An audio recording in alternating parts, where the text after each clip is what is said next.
Good day.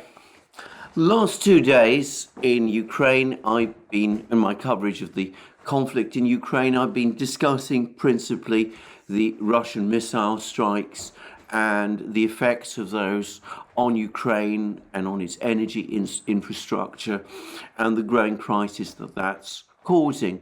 And by the way, that situation remains entirely unresolved. I was getting more news this morning, just as I was preparing to make this video, that there'd been more Russian missile strikes across Ukraine. I think there were. I'm not entirely sure whether they actually targeted the energy infrastructure as such. Blackouts are now taking place, or continuing to take place, across Ukraine. I've heard, for example, that Kiev, as of the time of making this video, has only 50% of its power supply. Of course, I can't corroborate that. I'm not there. But there are lots of reports about power blackouts across Ukraine. But it could be that that this is the result not so much of more Russian missile attacks over and above those of the previous days, but rather of the continuing cascading effect of the missile strikes of the previous days.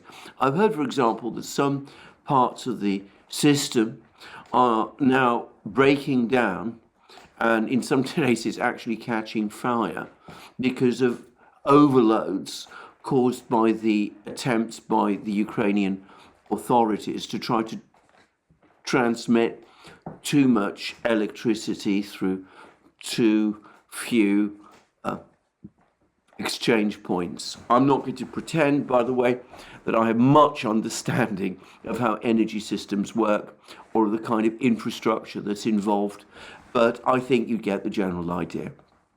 Anyway, that was what I was talking about the previous days, and of course it remains so far the overarching story. I saw, for example, that Olena Zelenskaya, Zelensky's wife, gave a defiant interview in which she said that the Ukrainian people would endure not just one winter like this, but many winters like this, that they would continue to accept the hardship and deprivation that goes with these missile strikes as part of their campaign to keep the war going.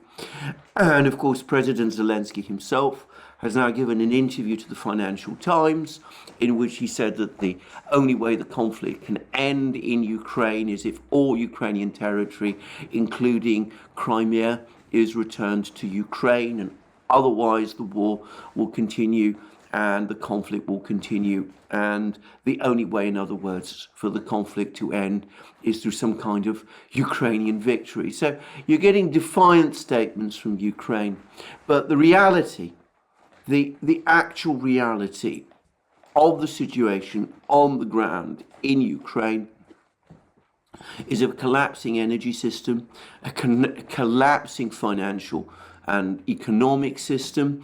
We're getting reports now that more and more Ukrainian officials are coming round to the idea that the cities will have to be evacuated at some point. Kiev's mayor Klitschko, who's been, by the way, Kiev's mayor ever since the Maidan events of February 2014, he is also now increasingly, it seems to me, talking about evacuating or asking people to leave Kiev. And I'm also seeing, by the way, pictures which may not be representative of the whole situation across Kiev, or even, and certainly not perhaps over Ukraine, but nonetheless these pictures do exist of supermarkets in Kiev with rows upon rows of empty food positions, of a shortage of bread, shortage of water, a shortage of all of these things.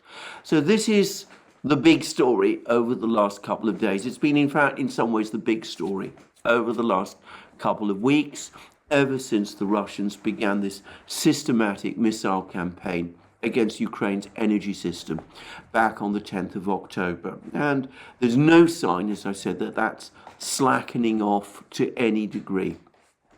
But alongside that, there are developments or continuing fighting, at least, on the front lines. Now, the situation on the front lines, as I've said previously, is stable. The Russians are continuing to build up their forces. They're continuing to gradually fill up the units with the reservists, the 300,000 reservists and 80,000 volunteers that have been called up or have joined the military. Apparently, Mr. Prigozhin of the Wagner Group has been busy recruiting more young men from Russia's prisons, offering them a future, as he would say, a way to some kind of redemption. That would be his way of explaining this, by offering them a place in the Wagner organization. He's clearly doing this, by the way, with official support, which is something we shouldn't overestimate. But anyway, there's an awful lot of that going on still. The Russians are steadily building up their forces in Ukraine, steadily preparing for their next moves, their big moves, which will probably come later this winter.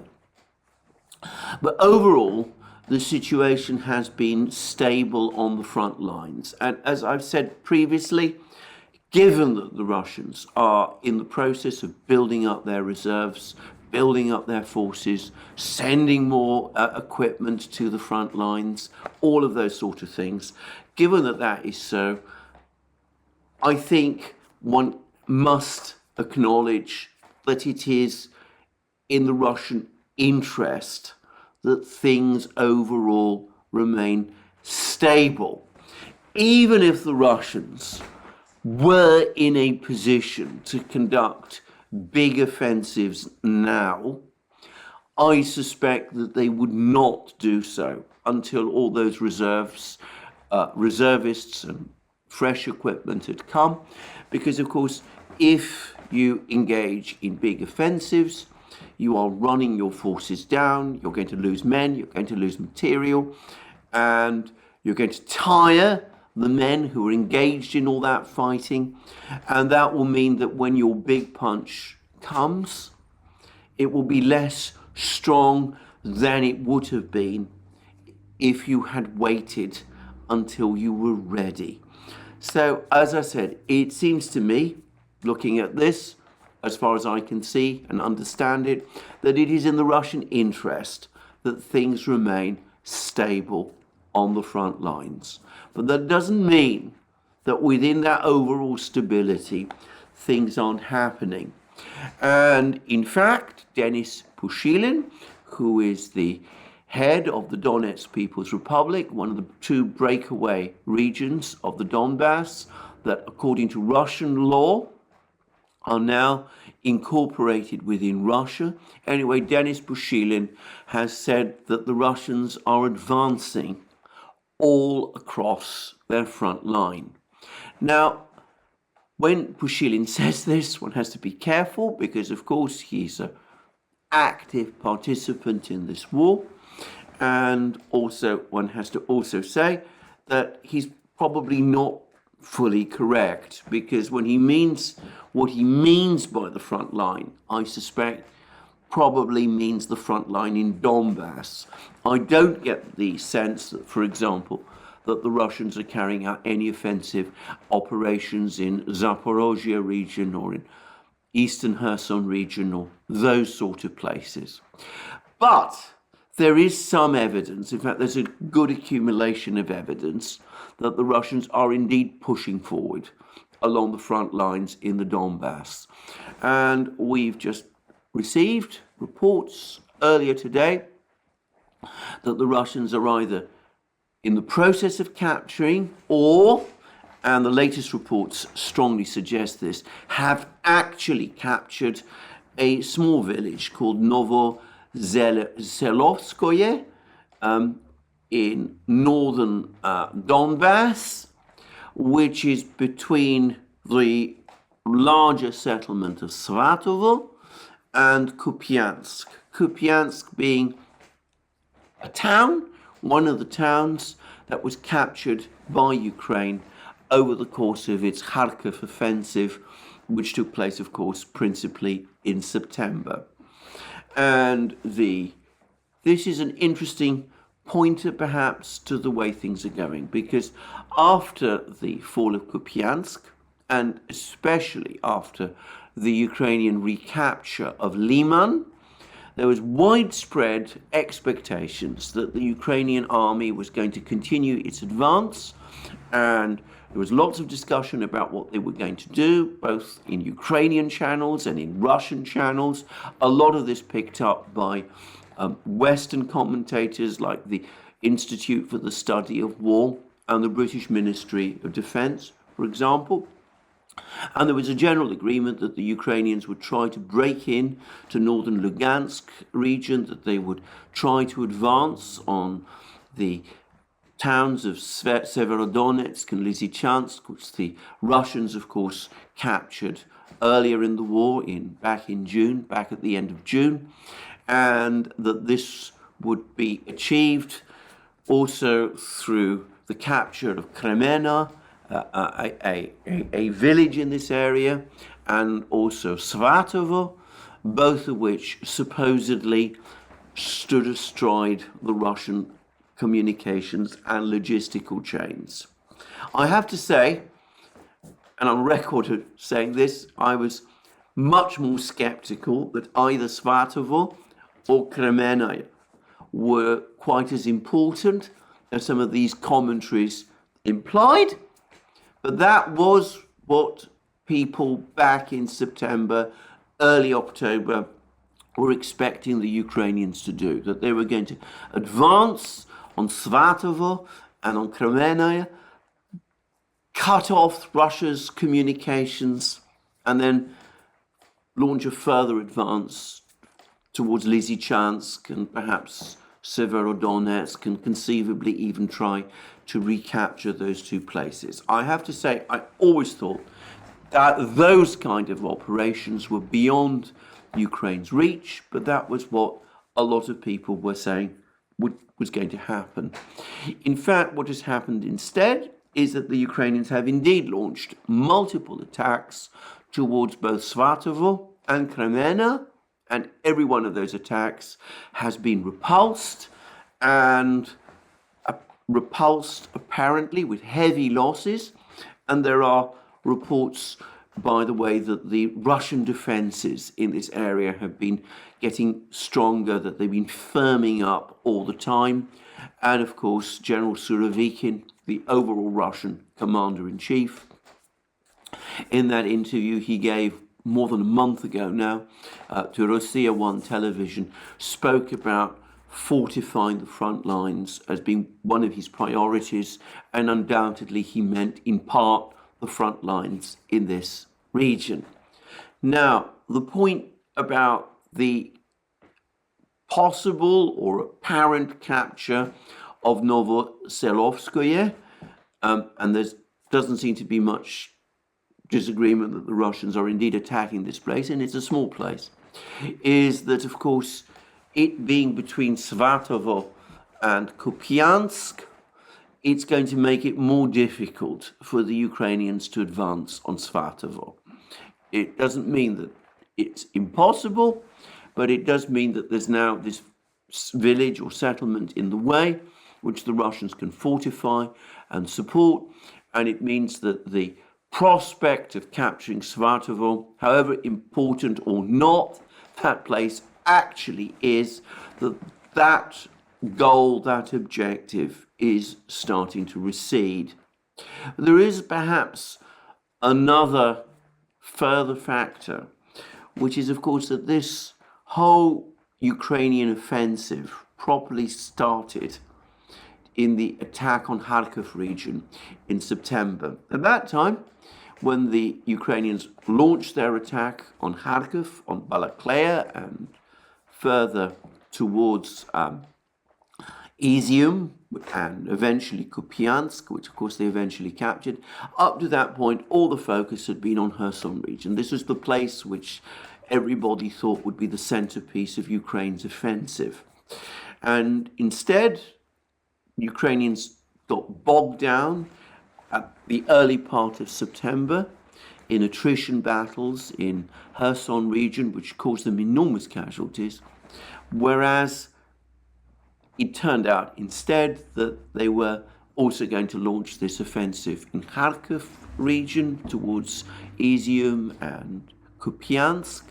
And as I discussed at the time, it turned out that the Russian forces had already largely vacated that area, that there were far fewer Russian troops in ETHEREUM and Kupyansk than anybody imagined at the time. And there's been lots of discussions as to why that was the case. But anyway, the net effect of that was that the Ukrainians, again, despite suffering quite heavy losses, were able to capture this territory very quickly. So, if the Russians, part of General Surovikin's plan, is to launch a kind of counter-offensive towards Kupyansk and ETHEREUM, and if, of course, eventually he recaptures these places, well, that will be a heavy psychological blow for Ukraine, because it will mean that Ukraine will have lost precisely that territory which it captured as part of its first offensive in September, its first real military achievement in the war. And it will show conclusively that Ukraine is once again on the back foot. Now, on top of that, the Russians, as well as perhaps wanting to reverse what was for them a major psychological blow, as I've discussed in previous programs, the withdrawal from Kherson, which was clearly something that the Russian command had decided to do for logistical and supply and other reasons, and carefully prepared for. By contrast, the Kharkiv withdrawal was something that was completely unexpected in Russia and which hurt morale in Russia considerably. Anyway, despite the fact that probably one of the factors that is driving the Russians towards wanting to recapture this territory, however important or not it may be in the overall strategic picture of the war, is no doubt psychological, but it's also apparently the case that there's growing rumors and murmurings in Russia that what the Ukrainians are really going to do is not try to march south from Zaporozhye to the Sea of Azov. This is beyond their strength. These areas have now become very heavily fortified. There's lots of Russian troops there. What the Ukrainians might try to do in order to embarrass the Russians, in order to cause a real crisis in Russia, might be to advance from Kharkiv region into Russia itself, into Belgorod region, perhaps ultimately Kursk region, capture Russian territory that even Ukraine accepts is Russian, and that might be a major psychological blow for the Russians were it to happen. And the rationale is that the obvious launch point for such an Ukrainian offensive would be this area of Kharkiv region, in effect from Kupyansk, and therefore the recapture of Kupyansk is not just important in providing a kind of psychological relief for the Russians and demoralizing the Ukrainians, it's also important in order to protect the Russian border. Well, I don't know whether Ukraine actually does have such plans. I think it'd be a very, very risky, indeed extremely reckless thing for Ukraine to do, to try to advance into Russia itself. But who knows? And it's sometimes the case that the perception of a threat is as important in military planning as whether or not that threat itself exists. And I can fully believe that there are people in Moscow who are genuinely concerned about this possibility, and that might explain the move to capture Novoselovskoye and perhaps advance eventually towards Kupyansk. Anyway, That's one battle that's taking place. There's also lots of reports, accumulating reports, but again, at the moment, they're difficult to sort out and sift through. But there's lots of reports that the Russians have made significant progress in clearing Marinka. This is this fortified village or town near Donetsk city. And in and around Ugledar, this other important town in southern Donetsk region. So there's also reports that the Ukrainians are sending troops who had previously been used in Kherson region to try to reinforce their positions in Ugledar, which is this place which is seen as being very important to them. And I've also, by the way, heard that the Ukrainians are also rushing troops from Kherson region to Bakhmut, that they're trying to reinforce their positions in Bakhmut. And there's apparently increasing numbers of pictures now filmed from the area of Bakhmut and from the northern suburb of Bakhmut, which is Soledar. Pictures of street fighting there. And it seems that the Chechen forces have now also been committed to this battle for Bakhmut and for Soledar. And that no doubt explains in part why the Ukrainians may be rushing reinforcements to these places. Now, the British Ministry of Defence has claimed that the Russians are relocating the airborne troops that had previously been the backbone of the defense force in Kherson, west of the Dnieper, to Donbass, to the area of Donbass. And this is, I have to say, entirely consistent with my understanding of General Surovikin's thinking. As I said previously, I'm far from convinced that he really is planning big arrow offensives like Lieutenant Colonel Daniel Davis has suggested, marching towards Volyn, trying to cut off Ukraine from its supply lines from the west, doing these big dramatic moves. I've said that Surovikin himself has quite openly talked about a war of attrition, about grinding Ukraine down. And I would have thought that the place where Surovikin would want to grind the Ukrainians down would be first and foremost Donbass. He would want to complete the original mission set by President Putin way back in February, which is to clear Ukrainian troops fully from the Donbass region, bring that entire region under Russian control and ending the shelling of Donetsk city. And the reallocation of Russian paratroopers to this area is fully consistent with that. And I'm going to make my own guess. I think the bulk of these 380,000 reinforced troops that are heading towards the front lines in eastern Ukraine, Russian troops, reservists and all that, will be allocated to defending Zaporozhye and to completing the advance in Donbass and probably in places like Kupyansk, rather than these dramatic advances that people have been talking about from Belarus. That's my own estimate. But I also think that there's a difference in the sense that both the Russians and the Ukrainians are sending troops from Kherson, troops that were previously fighting each other in Kherson region, to Donbass. That's clearly where the weight of the battle is taking place. But there is a difference.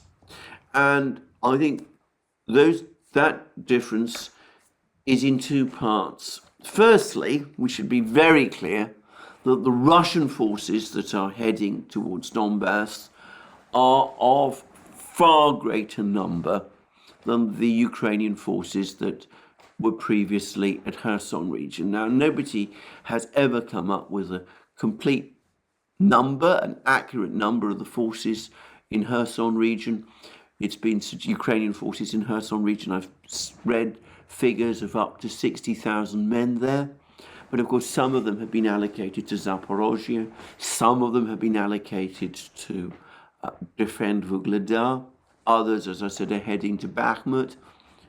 I don't know how many has been allocated to each of these places, but we can't be talking about anything like the 380,000 men that have been coming from Russia.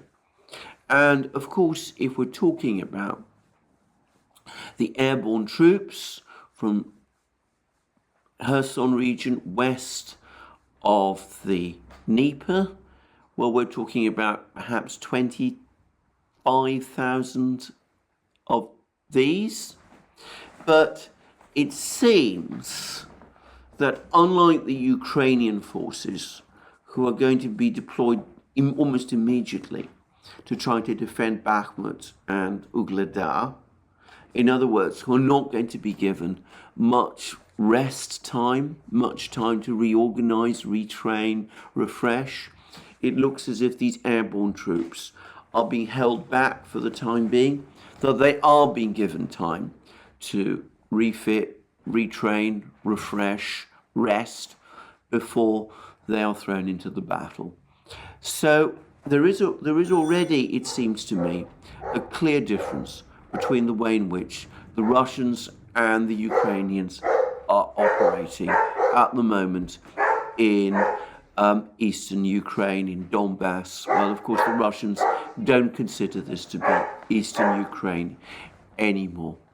But anyway, what we see is Russian moves, the Russians carrying out advances towards Kupyansk, maybe planning some kind of offensive there in the future. It's highly likely. The Russians heavily reinforcing in Donbass, the Russians making progress in Soledar, perhaps in Bakhmut city itself, and the Russians, by all accounts, making significant progress now in Marinka and near Donetsk city, and also fighting a tough attrition war in Vuhledar, where they also seem to be making progress. All of this preparatory to this big offensive, which one soon enough surely will come. By the way, even as the Russians have been launching their missile strikes against the Ukrainian energy system and have been carrying out these attacks on the front lines, they've also been carrying out missile strikes in the rear of Ukraine's armed forces. And this, by the way, very much reflects a pattern of Russian actions, which Brian Beletic from the New Atlas has pointed out, the Russians carried out in Syria, and we see it being used increasingly now in Ukraine itself, which is that the Russians very often don't focus most of their aerial and missile strikes on the Ukrainian forces that are actually involved in the actual fighting on the front lines, just as they didn't do this in terms of the missile and, well, the airstrikes that they were carrying out in Syria during the bigger period of the fighting there in 2015 and 2016. Rather, they attack the base areas and supply routes of those frontline troops. And Pushilin has actually spoken about this. He's spoken about how the attacks on the infrastructure system are disrupting Ukraine's transport system, its railway system. That's making it more difficult for the troops on the front lines to get supplies. But I've also, for the first time, by the way, seen photographs of a Ukrainian supply train laden with heavy equipment, all smashed up by what I presume was a Russian missile attack. And I gather that there's been an increasing number now of these sort of cases. So it seems to me that this is another part of what the Russians are doing with this increase in the tempo of operations, which is that they're attacking the Ukrainian supply routes in perhaps a more organized and systematic way than they have done before. And here perhaps General Surovikin's background is instructive because, of course, the overall commander, Russian commander in Syria during the fighting in 2015 and 2016, when the Russians adopted the tactic of hitting the supply lines, was of course, the jihadi supply lines in that conflict, was of course Surovikin, and it looks as if he might be doing the same thing now in Ukraine.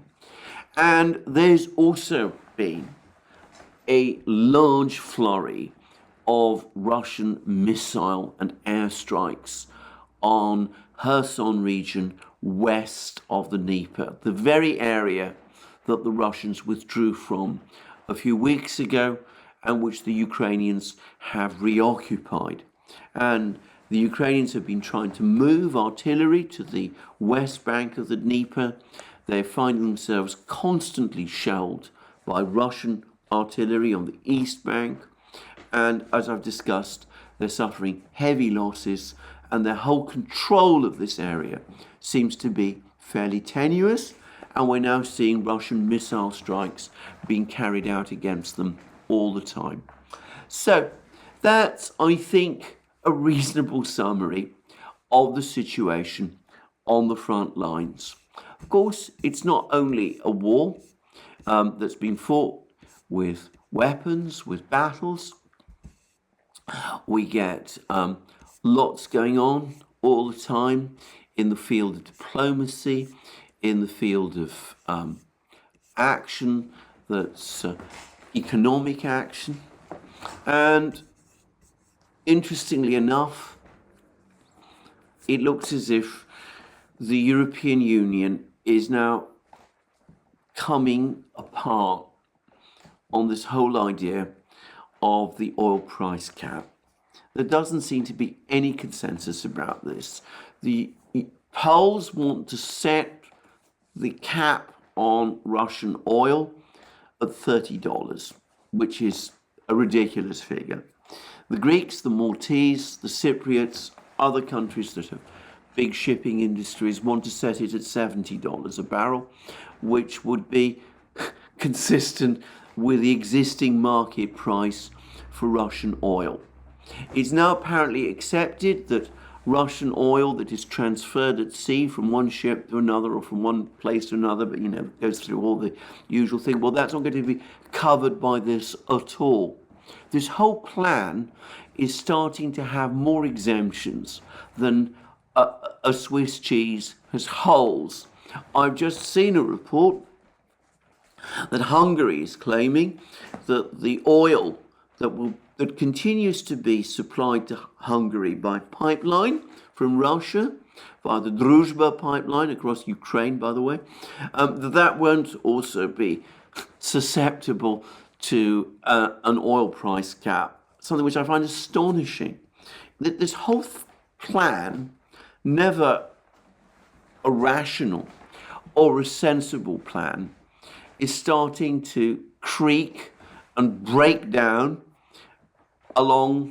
under its own, the weight of its very, very obvious contradictions. And I presume that at some point, some kind of agreement or consensus will be reached.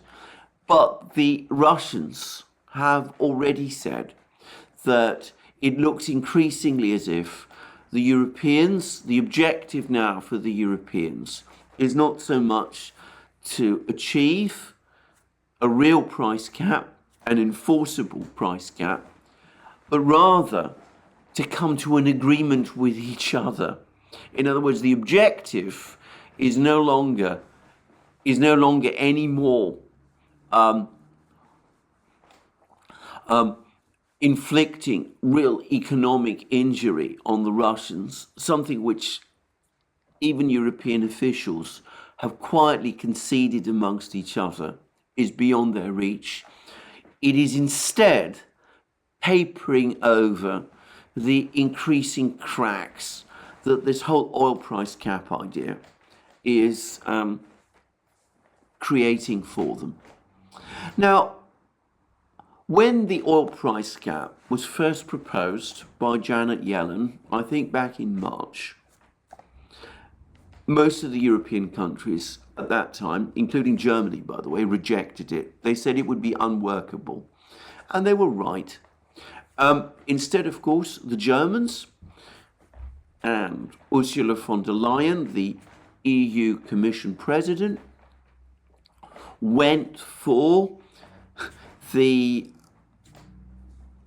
import ban on Russian oil into the EU, except, of course, that eventually became an import ban on Russian oil shipped directly from Russia by sea. And every part of that sentence needs to be made clear because, of course, Russian oil exported to India and then re-exported by Indian shippers to Europe, that's not covered apparently by this import ban, even though there will be a significant markup on that oil. But anyway, the Europeans knew or said back in March that this oil price cap idea was a bad one. And yet, they've gone ahead with this American proposal, which is causing them nothing but trouble and which has simply exposed more divisions amongst them. And we see more quarrels now between all of the various European states. So I've discussed previously how Macron and Scholz are apparently barely on speaking terms now. They're struggling to find any agreements on any issues. The Italians and the French have furiously quarreled with each other over the migrant issue. The Poles are at odds with the Europeans about practically everything. The Poles wanting to take an even harder line towards the Russians that most Europeans want. The Hungarians at odds with the Europeans about practically everything, with the difference that, unlike the Poles, they want to take a much more moderate line with the Russians than the European consensus apparently demands. And of course, a growing realization in Europe that the whole sanctions war, that the whole policy that the European Union is following since the start of the war has been a complete disaster.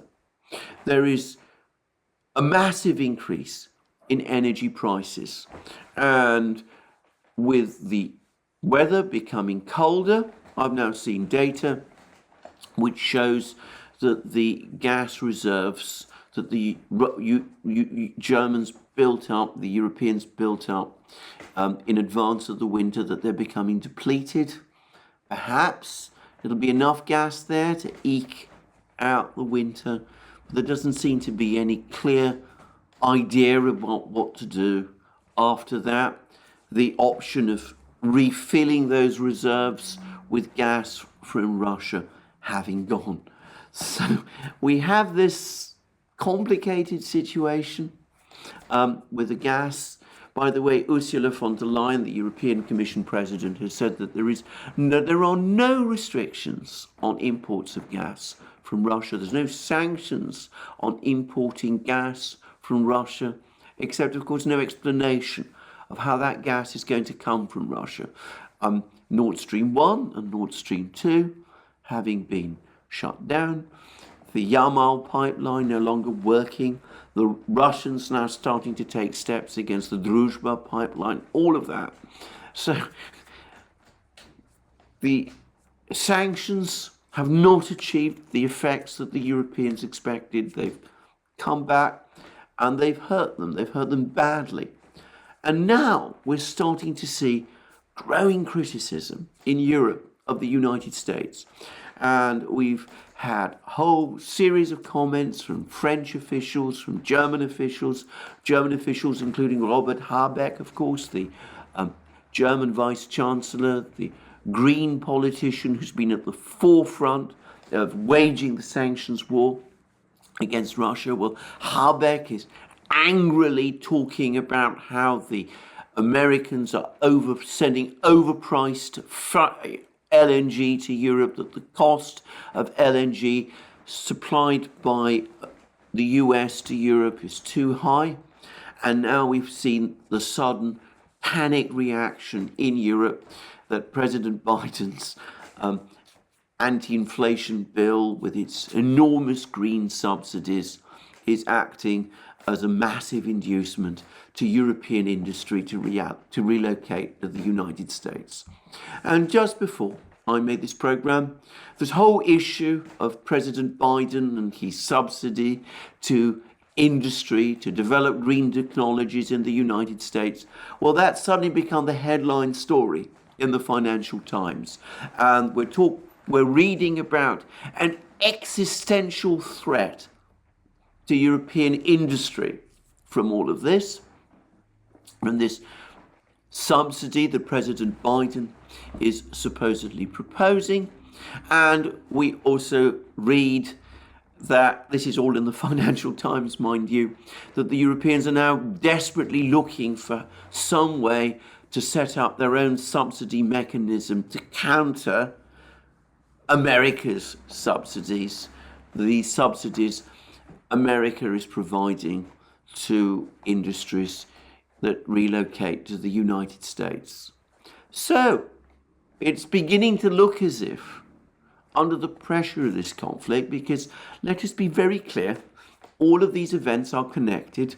The conflict is one reason, the Ukrainian conflict, the sanctions are one reason why European industry is finding itself under such pressure in Europe, why these American subsidies are becoming so attractive.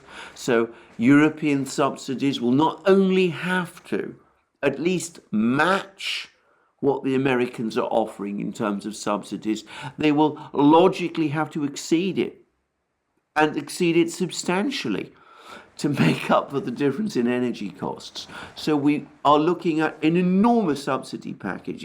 That's what the Europeans really want to do. Well, we can see how this economic war that is being waged by the Europeans against the Russians, it's not only creating divisions within Europe over things like the oil price cap, but it's even creating now potential for economic rivalries, for divisions within the West itself. Europe versus America, each trying to out-subsidize the other. Again, if the idea of this whole conflict, which I suspect it was, if the whole idea right at the outset was to solidify the collective West, to create this Russian bogey figure, to unite the West against the Russians, and to enforce bloc discipline in that way, well, in the short term, it succeeded. But in the medium to longer term, as these economic rivalries grow, one can see how it's going to intensify the stresses and the strains. And meanwhile, the collective West has to worry about its other errant member, Turkey. Is Turkey part of the collective West or not? It's still a member of NATO. It's still an aspirant for EU membership, but it's increasingly showing signs of wanting to realign with the Eurasian powers. And of course, it's now engaging in military activities in northern Syria and Iraq, and the Turks are now saying quite openly that once the present bombing campaign in northern Syria ends, much of it targeted at Kurdish controlled in effect, American-controlled energy, oil installations in eastern Syria, that there was going to be in December, there's going to be a Turkish ground offensive in this very area. And the United States has said that Turkey has the right to defend itself, but we're now getting comments from US senators and Congress people questioning whether Turkey is even an ally at all. And one can see how this conflict, far from separating Turkey from the Eurasian states, in a curious kind of way, with all the intense interactions that go on between the Russians and the Turks all the time, this endless dialogue, even as the two try to maneuver around each other all the time. But in the end, this conflict, paradoxically, and as I've discussed previously, seems to be binding them together. And even as bloc discipline in the West actually weakens as opposed to strengthens, the exact opposite, as I said, from what was originally forecast when this conflict began, what we see is how the other side, and here I mean principally China, is now starting to make big moves. A short time ago, we did a program on the Duran, Alex Christoforou and I, in which we discussed the fact that President Xi Jinping of China is planning to visit Saudi Arabia and that he's going to have talks with the Crown Prince Mohammed bin Salman, MBS, and no doubt with the King of Saudi Arabia, King Salman himself, and other Saudi officials, and how all this seems to be working towards drawing Saudi Arabia into the Shanghai Cooperation Organization and into the BRICS structure. And of course, the BRICS is planning a new reserve currency in rivalry to the dollar.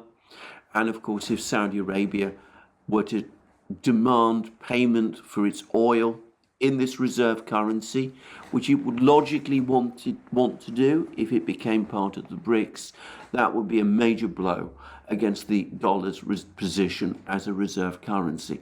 So we've already talked about that. But it now turns out that this trip by Xi Jinping to Saudi Arabia is going to be even more ambitious than what we've just talked about. It's not just going to be Saudi Arabia's role as a possible aspiring member of the BRICS and of the SCO, and of Saudi Arabia's possible participation in this BRICS reserve currency. It looks as if Xi Jinping is coming to Saudi Arabia, with Saudi Arabia hosting a China-Arab summit. A summit, in other words, at which all the Arab states, including possibly Syria, by the way, will all be represented and will all be meeting the Chinese. And this comes after a few months after Lavrov did a tour of the Middle East and had a meeting with the Arab League. I think that was in Egypt, in fact. But anyway, we're going to have this massive meeting being prepared between the Chinese president and the Arab states, hosted by MBS, the entire Arab world tilting towards China. And again, in other programs we've done on the Duran, and in discussions I've made in my own videos, I've spoken about the recent events in Africa, where there's been a whole succession of African states in West Africa that have distanced themselves from France, that have broken off connections with France, the former imperial and post-imperial, post-colonial master of the area. And a fact, by the way, which has upset and annoyed President Macron, but he doesn't seem to be able to do very much about it. And now these West African states are now tilting towards the Russians especially. And we've also had news about this peace agreement in Ethiopia, between the Ethiopian government and the Tigrayans, with the Tigrayans apparently essentially conceding their the conflict to the Ethiopian federal government, though I've been advised by a correspondent that the United States is still trying to disrupt that agreement. But anyway, all of this is going on in Ethiopia, and there's now reports that just as China is preparing for a big summit meeting with the Arab states, with Xi Jinping coming to meet the Arab leaders in Saudi Arabia, hosted by the Saudis, so a big Russia-Africa summit is now on the horizon. So, far from there being more bloc discipline in the West, we now see arguments, quarrels, recriminations starting to grow. Quarrels and arguments about the oil price cap, quarrels and arguments between the French and the Germans on unrelated topics, between the Italians and the French, between everybody and the Turks, and between the Europeans and the Americans. And what we also saw recently at the G20 is how the attempt by the G7, the United States and its allies, to try to basically hijack, control the entire G20, trying to isolate the Russians, how that received enormous pushback from all the other non-G7, non-Western states. And we also learned that Japan has now been given an exemption. It can buy LNG at whatever price it wants from the Russians. They're apparently going to go ahead with their energy cooperation with the Russians. And the Japanese are apparently also establishing hotlines with Beijing. They may not have good relations with China, but apparently they're becoming uneasy about the direction of events. And we also hear that Samsung and the other South Korean companies might be considering now re-entering the Russian market. It's one of the most extraordinary developments that's happened, because like most people, right at the start of this conflict, when the sanctions were announced, this enormous sanctions campaign was announced back in March, I did feel that the United States had emerged as the big winner. The cancellation of Nord Stream 2 in particular, rather the indefinite suspension of Nord Stream 2 in particular, seemed to me to mark the moment when rigid bloc discipline within the Western alliance was being finally reimposed. Well, it seems to me that it's becoming increasingly clear that all of that was predicated on the expectation that the sanctions, that the economic war would trigger a crisis in Russia, that there would be a political crisis following upon an economic crisis, and that a new weakened and humiliated Russia would bend its knee to the West. That hasn't happened. We see divisions in the West growing. We see the other side making its big moves. And of course, if events in Ukraine continue along the course that tentative indications suggest, with these Russian advances that I discussed at the start of this program, with the Russian build-up that I discussed at the start of this program, with the energy and humanitarian crises that seem to be coming to Ukraine, well, I expect that at some point these tensions within the West will rise to the surface, and we're going to see a crisis within the NATO and Western system, the like of which we haven't seen since the end of the Second World War. Well, we'll see whether events do follow that track, whether in fact events in Ukraine continue in that way, or whether something can be papered over within the next few weeks or months. I'm sure there'll be some kind of agreement on an oil price cap, for example, but we'll see how effective that is. But I think, once more, I've spoken enough, and I think that this is perhaps a good moment to stop. I'll be obviously back with more developments as they shape out.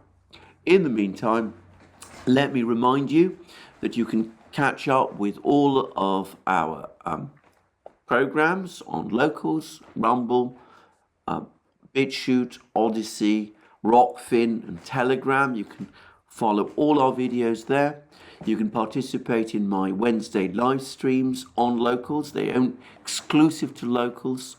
And of course, you can support our work if you wish via Patreon and Subscribestar. Links under this video. And of course, you can go to our shop and buy yourself the amazing magic mugs, hats, hoodies, t-shirts, sweatshirts and other merchandise that you will find there. And that's me for today. Please remember, if you like this video, to press the like button and to check your subscription to this channel. And thank you again for joining me today, and have a very good day. And I hope that you'll be catching up with my next video, which should be coming out very soon.